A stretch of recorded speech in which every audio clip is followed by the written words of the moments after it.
Hai, Assalamualaikum dan selamat sejahtera. Kita teruskan pembelajaran kita pada hari ini untuk tajuk reka bentuk elektronik. Hari ini saya akan fokus kepada 2.4.1 menyatakan maksud mikropengawal, mikrocontroller dan mikropemproses. Menyatakan maksud mikropengawal ataupun kita panggil mikrocontroller dan mikropemproses. Okey, mikropengawal ialah litar bersepadu dalam chip tunggal, berfungsi mengawal peranti elektronik, menerima isyarat, memproses dan menghasilkan isyarat untuk dilaksanakan. Terdiri daripada RAM, ROM, CPU dan juga port input dan output. Okey, mikropengawal juga boleh dimuatkan dalam atur cara melaksanakan kawalan yang kita kehendaki.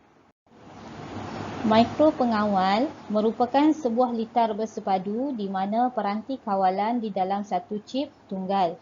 Komponen di dalam mikropengawal ini terdiri daripada CPU, unit pemprosesan pusat, Central Processing Unit, ingatan capaian rawak, RAM ataupun kita panggil Random Access Memory, ingatan baca sahaja, ROM, Read Only Memory dan yang terakhir adalah port input dan output.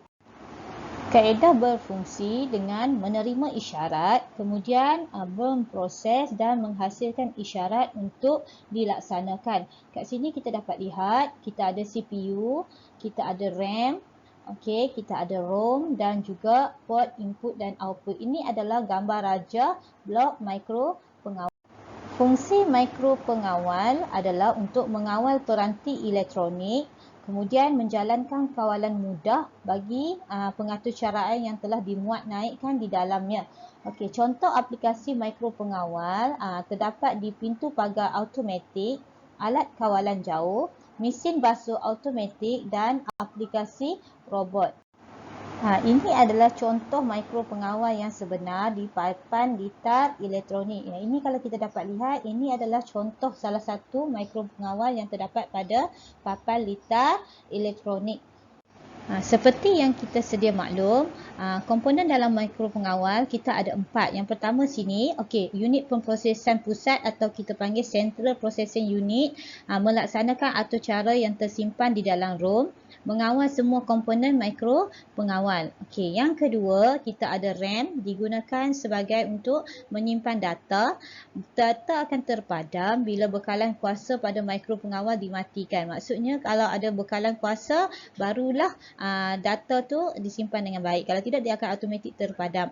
Okey, ingatan baca sahaja ataupun ROM, Read Only Memory, dia menyimpan atur cara data secara kekal. Maksudnya dalam memori card kita tu lah, kalau ROM ni dikekal, data tu ada secara kekal, tidak terpadam walaupun bekalan kuasa dimatikan. Dan yang terakhir, kita ada port input dan output. Untuk port ini, dia menerima isyarat daripada peranti input dan menghantarnya kepada CPU.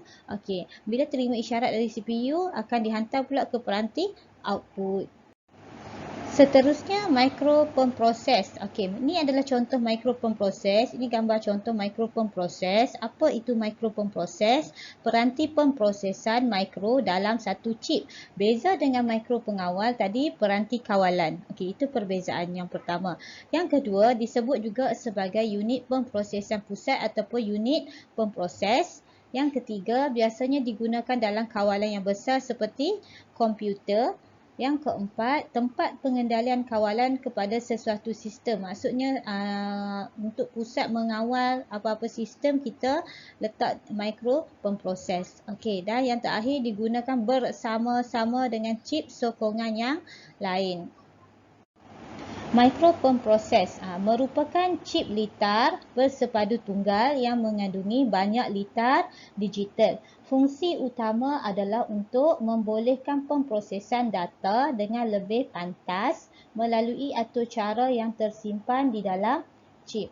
Memerlukan chip-chip sokongan lain untuk berfungsi. Contoh, peranti input-output, ROM, Read-Only Memory dan juga RAM.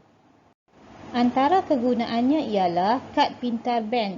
Okey, yang kedua telefon pintar. Yang ketiga kita ada ketuhar gelombang mikro. Ini adalah contoh kegunaan mikro pemproses pada peralatan. Okey, komunikasi dalam pemprosesan beroperasi menggunakan bahasa mesin dan juga sistem nombor perduaan. Maksudnya dia ada nombor siri dia lah ataupun password dia untuk kita guna. Semua chip sokongan dihubungkan dengan mikro pemproses melalui sistem yang kita panggil sistem bus. Okey, gambar raja mikro pemproses ini adalah gambar raja blok Okey, kita dapat lihat ni adalah sistem bus. Dia akan menghubungkan kepada chip mikro pemproses. Ingatan dia ada tadi kalau yang ni tadi kita belajar dia ada pada mikro pengawal. Okey, jadi sistem ni mikro pemproses ni akan dihubung dengan sistem yang kita panggil sistem bus untuk menghubungkan unit kawalan dan peranti sokongan yang lain. Ini yang kita maksudkan dengan mikro pemproses. Baiklah, perbezaan mikro pengawal dan mikro pemproses. Di sini kita dapat lihat terdapat 3 perbezaan yang ketara ataupun perbezaan utama. Dari segi mikro pengawal adalah sebagai peranti kawalan, manakala mikro pemproses adalah unit pemprosesan pusat CPU yang wujud dalam chip tunggal. Itu yang pertama. Yang kedua, kita dapat lihat kat sini peranti kawalan dia menggunakan mikro pengawal sebagai unit pemprosesan juga. Okey, dan dia ada peranti ni lah, input, output dan semua ni. Okey, peranti mikro pemproses dia guna juga dengan peranti sokongan seperti mikro pengawal. Okey, tetapi dihubungkan dengan sistem yang kita panggil sistem bus. Itu perbezaan dia. Okey, jadi mikro pengawal ni adalah berada dalam satu chip tunggal, manakala semua chip sokongan berada di luar mikro pemproses dan dihubungkan melalui sistem bus. Dia tak samalah, mikro pengawal dia ada dalam satu chip tunggal, tetapi mikro pemproses ni dihubungkan dengan sistem bus. Baiklah, kat sini kita dapat lihat gambar rajah blok mikro pengawal. Di sini mikro pengawal dan ini adalah mikro pengawal juga.